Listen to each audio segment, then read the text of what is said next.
ce temps-là, Jésus expulsait un démon qui rendait un homme muet. Lorsque le démon fut sorti, le muet se mit à parler, et les foules furent dans l'admiration. Mais certains d'entre eux dirent, « C'est par Belzéboul, le chef des démons, qu'il expulse les démons. » D'autres, pour le mettre à l'épreuve, cherchaient à obtenir de lui un signe venant du ciel. Jésus, connaissant leurs pensées, leur dit, « Tout royaume divisé contre lui-même devient désert, ses maisons s'écroulent les unes sur les autres. Si Satan lui aussi est divisé contre lui-même, comment son royaume tiendra-t-il? Vous dites en effet que c'est par Belzéboul que j'expulse les démons.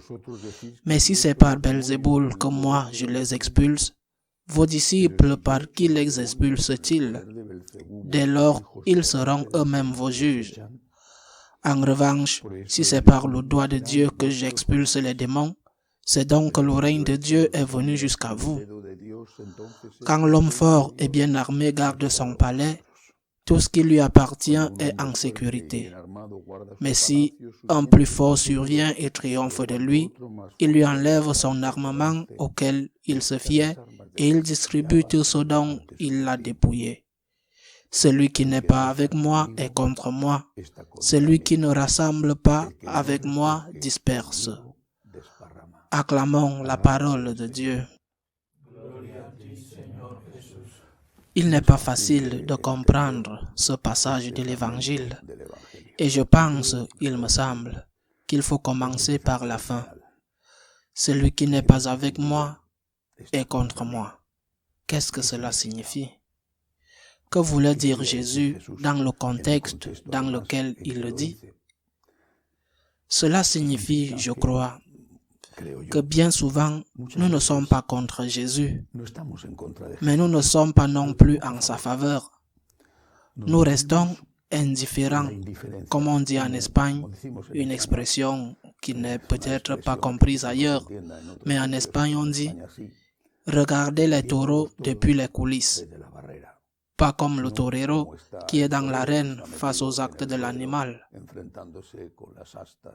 En regardant les taureaux depuis les coulisses, nous voyons ce qui se passe en tant que spectateurs, ce qui se passe dans le monde, ce qui se passe dans l'église, parfois même ce qui se passe dans ton pays, dans ta famille. Nous sommes des spectateurs, nous ne voulons pas nous compliquer la vie. Que d'autres le fassent, que d'autres le fassent. Nous sommes très exigeants pour que les autres résolvent les problèmes. Nous sommes même prêts à applaudir celui qui a gagné. Mais nous ne voulons pas de complications. Que les autres le fassent. Nous voyons les problèmes. Nous ne sommes pas idiots, nous les voyons. Mais nous ne voulons pas d'ennui. Que d'autres le fassent, que d'autres s'impliquent, que d'autres se compliquent la vie, que d'autres souffrent de persécutions. Mais nous observons les taureaux depuis les coulisses. Et Jésus dit, ce n'est pas bon, ce n'est pas bon. Être avec Jésus, suivre Jésus, implique au moins, au minimum, de croire en lui, en sa divinité et bien sûr en son humanité. Avec tout ce que cela implique, cela signifie avoir confiance en lui, c'est accepter son message sans en changer une virgule.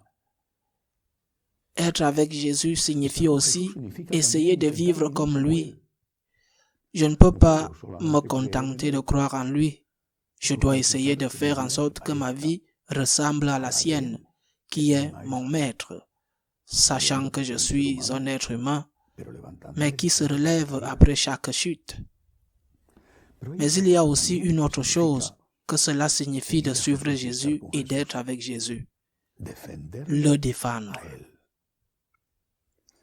Dans ce contexte de l'évangile d'aujourd'hui, Jésus est attaqué. On le traite aussi de démon. Qui prend la défense de Jésus? Une défense pacifique, bien sûr, mais une défense. Une défense qui va probablement, très probablement, impliquer des attaques contre celui qui défend le Christ. Et c'est là qu'on monte sur la barrière, dans l'arène, pour regarder les taureaux d'en bas. Et peut-être pensons-nous que ce n'est pas à nous de le faire, ou que c'est aux autres de le faire. Et Jésus nous dit que ce n'est pas le cas. Être avec lui signifie, je le répète, croire en lui, essayer de vivre comme il a vécu et le défendre. Le défendre. Et le défendre quand il faut le défendre. Des ennemis de l'extérieur et des ennemis de l'intérieur. En payer le prix. Même le prix du déshonneur qui est plus grand que le prix de la vie, ou le prix de la vie si nécessaire. Je pense qu'à partir de là, nous pouvons comprendre le reste du passage de l'évangile d'aujourd'hui, car tout commence parce que Jésus chasse un esprit d'une personne qui était possédée, mais qui avait la particularité d'être muette. Et l'évangile dit qu'après avoir chassé le démon, le muet a parlé exactement. Tu regardes les taureaux depuis la ligne de touche, tu regardes le problème, mais tu ne veux pas t'impliquer, tu ne veux pas défendre Jésus. Tu es muet. Tu ne veux pas de problème, tu ne veux pas de complications, que les autres le résolvent. Tu es possédé par un démon, le démon de la lâcheté.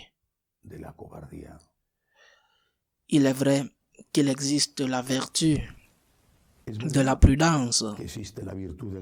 C'est une vertu et une grande vertu qui fait que toutes les autres vertus soient pratiquées de manière harmonieuse et équilibrée. Mais la barrière entre la lâcheté et la prudence est très subtile. Et au nom de la prudence, beaucoup font preuve de lâcheté. Au nom de la prudence, ils se taisent alors qu'ils devraient s'exprimer. Parfois, ils jettent même des pierres à Jésus au nom de la prudence. Mais c'est moins fréquent. Ce qui est plus fréquent, c'est le silence. Les prudents, les faussement prudents, ont toujours critiqué les martyrs, toujours. Ils leur ont même conseillé de ne pas être des martyrs, de faire un pacte, qu'importe, qu'ils fassent un pacte en adorant les dieux des Romains, ou de faire un pacte en adorant le nouvel ordre mondial, qu'importe. Ne te complique pas la vie. C'est ainsi que ces personnes faussement prudentes ont toujours été. Au nom de la prudence, ils ont trahi Jésus. En méditant sur ce sujet, je me suis souvenu d'une histoire relativement récente. Dietrich Bonhoeffer, un théologien luthérien allemand, était l'une des rares personnalités de l'église luthérienne à s'opposer à Hitler. Et bien sûr, Hitler l'a mis en prison. Il a été assassiné, il a été pendu. Moins d'un mois avant la mort d'Hitler lui-même, lorsque les Russes sont entrés dans Berlin. Il aurait pu être sauvé, mais il a vraiment été tué par haine, parce que les Américains étaient déjà très proches de l'endroit où il se trouvait. Et avant de pouvoir le libérer, ils l'ont tué. Pendant qu'il était en prison, Bonhoeffer, qui avait affronté le régime hitlérien, il y a des phrases formidables de sa part, super critiques contre l'église luthérienne elle-même. L'église catholique a eu beaucoup plus de martyrs. Mais pendant son séjour en prison, Bonhoeffer reçoit la visite d'un vieil ami, pasteur luthérien comme lui, qui tente de le convaincre de renoncer à son opposition à Hitler. N'ayant pas réussi, l'ami dit à l'homme emprisonné: qui savait qu'il allait être tué.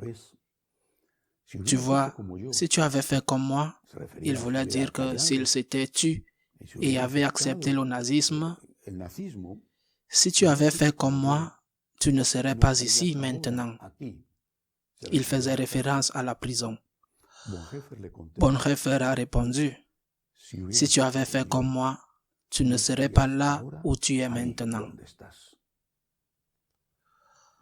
Solzhenitsyn, qui a été réprimé comme tant de Russes par Staline, Solzhenitsyn, qui a décrit plus tard lorsque l'archipel du Goulag a été libéré, a déclaré: il y a des moments dans la vie où le seul endroit où un honnête homme peut être, c'est en prison. Veillons à ne pas confondre prudence et lâcheté. Celui qui n'est pas avec moi, dit Jésus, est contre moi. Et être avec Jésus, c'est, je le répète, croire en lui, avoir confiance en lui, accepter son enseignement. Être avec Jésus, c'est essayer de l'imiter, de l'aimer. Et être avec Jésus, c'est, avec prudence, mais sans lâcheté, le défendre. Qu'il en soit ainsi.